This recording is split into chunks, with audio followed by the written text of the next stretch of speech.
Welcome to the Applied Blockchain podcast, where blockchain technology and innovation are in the spotlight. My name is Adi Ben-Ari, and I'm the founder and CEO of Applied Blockchain, and I'll be your host as we dive into relaxed conversations with industry experts and thought leaders to get their views on what they're building, the Web3 ecosystem and its transformative impact on the modern world. This is Adi Ben-Ari, and I'm here at the StarkWare Sessions 2023 with David Engel. Hi David, welcome. Thank you very much for having me, Adi. Pleasure. David, this is an incredible conference in Tel Aviv. It's been 2 days of amazing workshops and sessions by some really interesting people, and it's great to see how the product's coming along as well. I'm going to ask you a few questions about the product, but first I'd like to know a bit more about you. Sure. So my name is Dave Engel. I'm originally from Chicago first half of my life, Australia the second half of my life, and now in Tel Aviv. I just moved here with my family.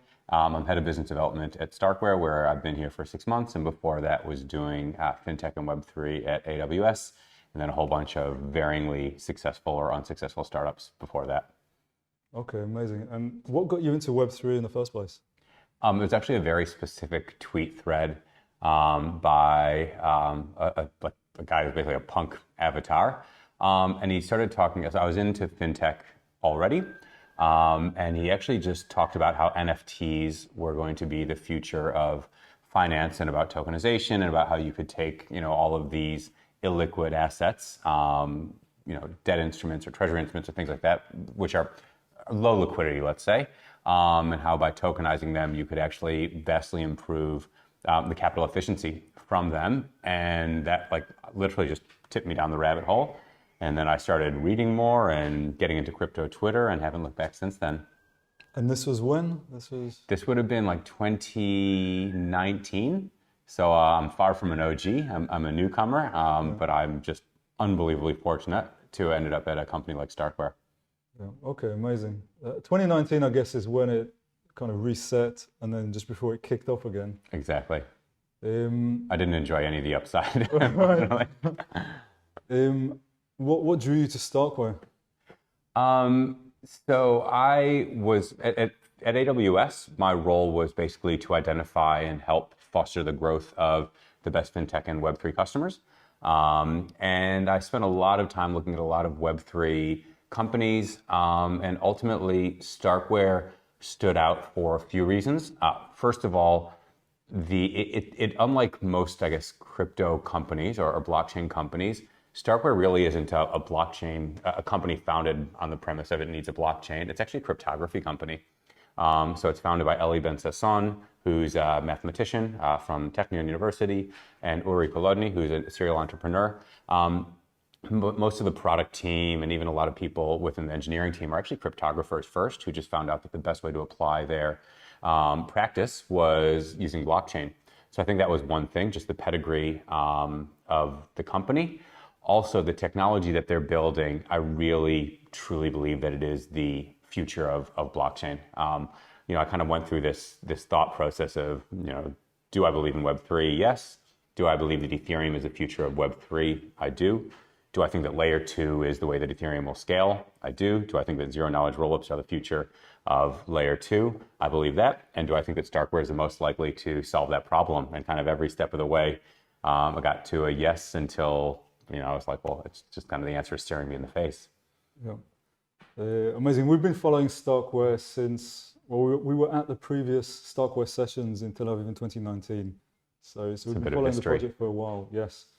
And Eli obviously invented ZK Starks, so a new type of zero-knowledge proof as well, which is obviously the foundation for the platform. What do you think, or I guess first of all, for people who are listening who are maybe newer to the space or not as familiar, what is a layer 2 and ZK rollups, and kind of give us a little bit high level, how does that work and why do we need it? Sure. So let's start with Ethereum. So Ethereum is the most decentralized smart contract blockchain. So let's separate out Bitcoin, which is a blockchain but doesn't really have smart contracts, from Ethereum and most of the other blockchains, which are like smart money. So it's programmable money where you can program if this, then that statements into it. Ethereum is the most decentralized and the largest in terms of overall value. Ethereum has been very deliberate in prioritizing decentralization over scalability. And so what that means is that anybody can spin up an Ethereum node, which is effectively a replica of the database. But in order for you to have inclusive accountability, which means that anybody can run a node, anybody can run a database, you actually need to make it very, very easy to own a computer or that can actually spin up that node. And so Ethereum makes it very easy to spin up a node, which means you can have like basically a really crappy computer to spin up that node. And then you have about 7,000 nodes right now globally. So it makes it very decentralized. The limiting factor in scalability, though, is that a replica of that database or of the block actually has to fit on the crappiest computer in the network. And so what you have is this very, very decentralized network that's limited by how much the crappiest computer in that network can scale. So it doesn't scale. So what you have is this incredibly robust, decentralized, secure blockchain, but that can't actually fulfill the promise of blockchain of being, a global computer, because anytime that you want to run, a very, very large application, say the scale of Visa or MasterCard or Facebook or anything like that, you get transaction congestion, which means that the gas cost or the price of running a transaction jumps up. And so, we saw in 2021 at the peak of the bull market, it cost up to $21 to run a transaction, which is fine. If I'm buying an NFT for $1 million, then I don't care if it's $21. But if I want to send you $5 to repay you for a coffee and I want to send it in crypto, costing me $21 to send that money, it makes it impossible to scale. Right. So I guess one option would be to look at another layer one, yep. Right? One that maybe is faster, more scalable than Ethereum, right? So that's one thing we could do. But another option is to look at a layer two that's tied to Ethereum. Yeah. So all blockchains are bound by the laws of physics, which is this idea of the blockchain trilemma, right? You have this, a triangle of security, scalability, and decentralization, and you can prioritize decentralization and security, or you can prioritize scalability. Ethereum has prioritized decentralization and security, and other layer ones or other side chains have prioritized scalability. But what you get by prioritizing scalability is effectively a less robust, less secure blockchain. So ultimately, we are betting on the future of Ethereum as being the most successful blockchain.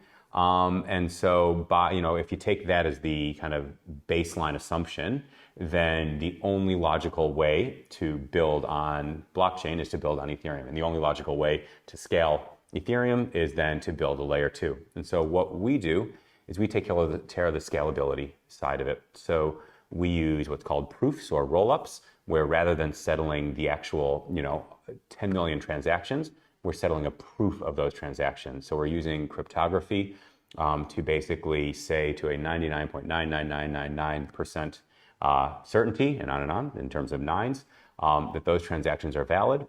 And then we settle that proof onto Ethereum. And so what we're doing is we're taking all of the really intensive compute costs. So running transactions is basically compute power. We're doing those off-chain. So we're doing all the transactions off-chain. And then we're sending a proof that those transactions are valid on-chain. And so we send a proof of those transactions. We send a state update. So we send the new balance on-chain.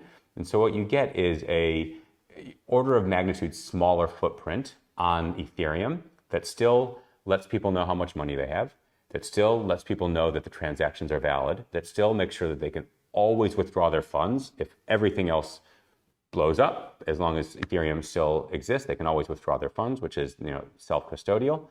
And so what we're doing is we are solving the scalability problem and letting Ethereum take care of the security challenge. Yeah. Amazing. And if I compare this to other solutions, then another layer one would have to be, let's say, as decentralized as Ethereum to be as secure as Ethereum. And then if I think about different types of layer twos, there are some that started by running as their own blockchain and maybe putting a hash on the main Ethereum network, but that doesn't really give us proof about what happened on chain.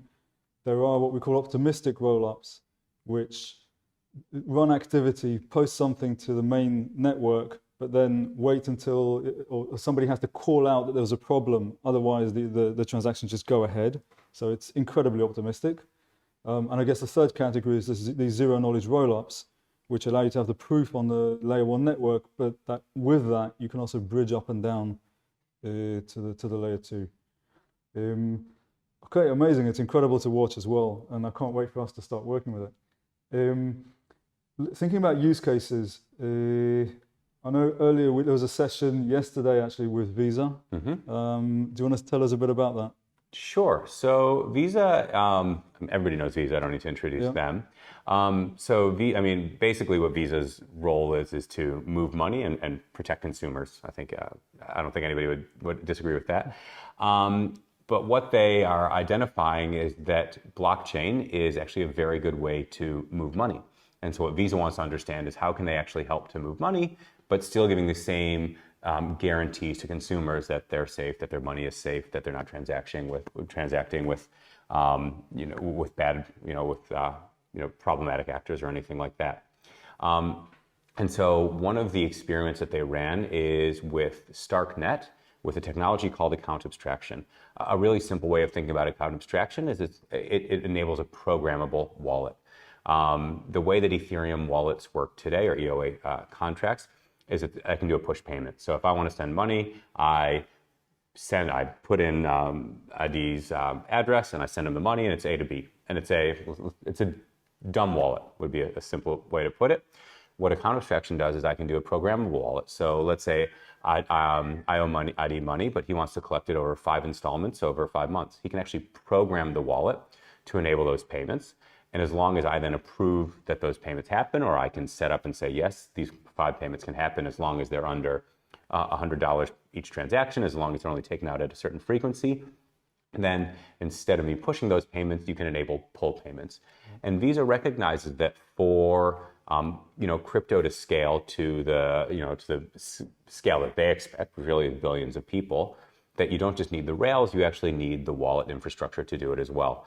And so their experiment was building pull payments for recurring payments using account abstraction on StarkNet. And we were fortunate enough to have Kai Sheffield, who's the head of Visa Crypto, come and speak with us about it yesterday. Right. Very good. And how did you convince them to work on StarkWare in the first place? That's an awesome question. I didn't, is the short answer. This is a beady story that I'm going to dine out on for the next 20 years. We found out that Visa built account abstraction on StarkNet after they built it already. And this is the power of permissionless blockchains. You don't actually go and need to sign a contract. You don't need to know somebody's building. They go ahead and build it. And Visa did just that. They obviously recognized the power of account abstraction on StarkNet. They went ahead, they built the solution. They notified us afterwards that they were writing a research paper about it. We said, thank you very much. They published it. And that was really like the first step of, what is now a relationship that we have with Visa. But I think that this is, that permissionless is not unique to StarkNet at all. I think this is the power of permissionless blockchains in general, is that people can experiment, people can build, people can connect with each other. And I think it's just very encouraging that we're now starting to see enterprises recognize that permissionless public blockchains are actually the right way to go, and now actually starting to dedicate resources to it. Right, amazing. So I guess Visa's team, they a bit like us, they kind of did research, looked across to advise, to look at what the best technology was out there, and chose to do that themselves. So you mentioned enterprises. I guess we've been in the space for since 2015. We worked with a lot of enterprises. In the first few years, we worked with private blockchains and a lot of experiments, a lot of proof of concepts. Then I think crypto really took off. Where do you think we are now in terms of enterprises and blockchain, and how does StarkWare play a role in that? So enterprises are starting to recognize, as I said, the power of public permissionless blockchains. Obviously, Ethereum, because it's so decentralized, really is the most secure. And so we're now starting to see a number of experiments being run, directly on Ethereum. So I think, Societe Generale and their work with MakerDAO, where they minted tokens, where they basically minted mortgage bonds and put them directly onto layer 1, and then put them in MakerDAO would be one good example. But we're seeing more and more of enterprises work on, permissionless public blockchains.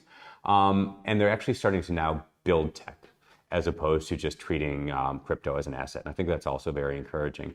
We very, very firmly believe in blockchain as, a very, very powerful technology. Having a token is part of that. That's how you make it decentralized. But ultimately, we are, very much believe in blockchain as technology, and we're starting to see institutions do that. I think the Visa example is another really good one of them actually coming and building because it was the technology that enabled it.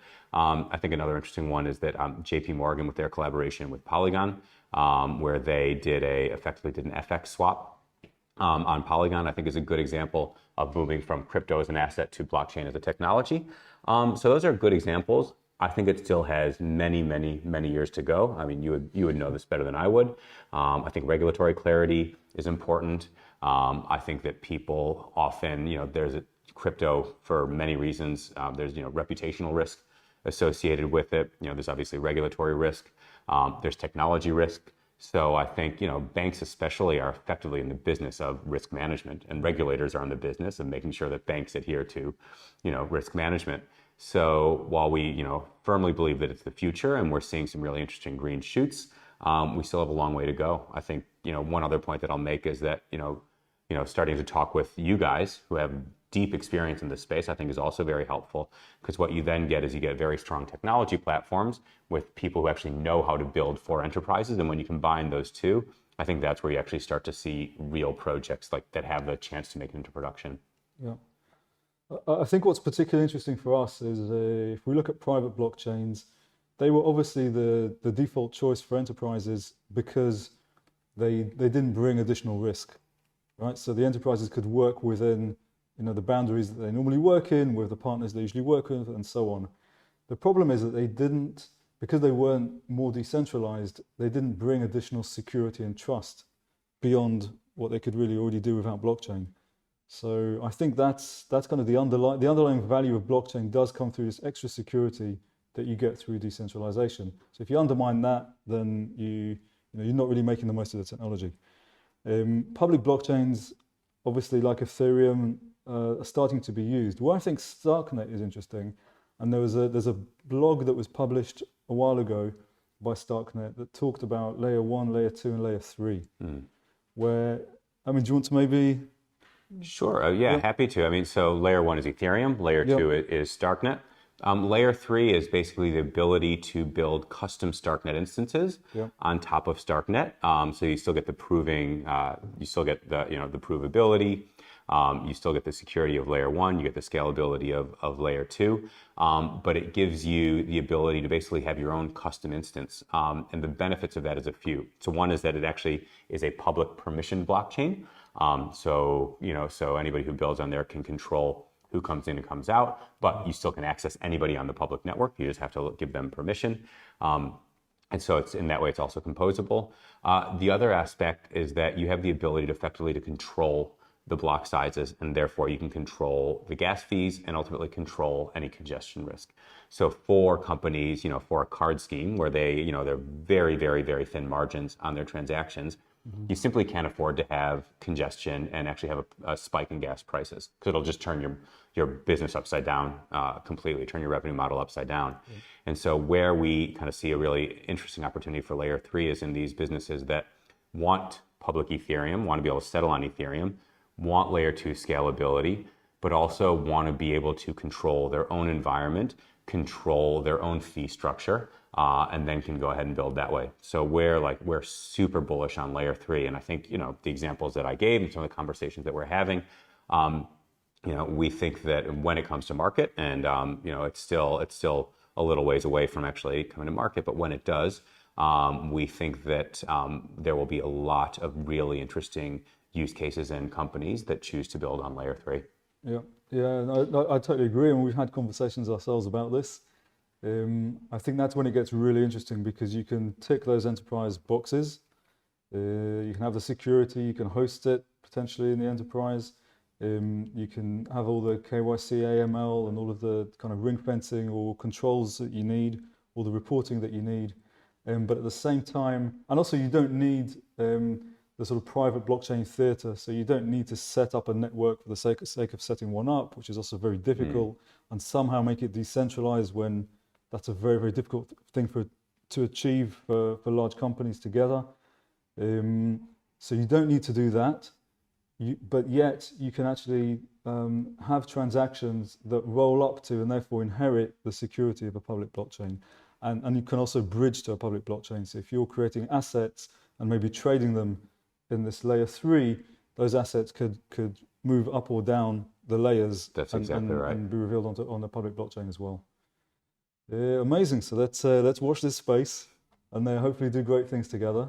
And I want to thank you very much for your time. Oh, it's a pleasure, and thank you for your support. And we're really excited to work with you guys. I think the work that you've already done has been amazing.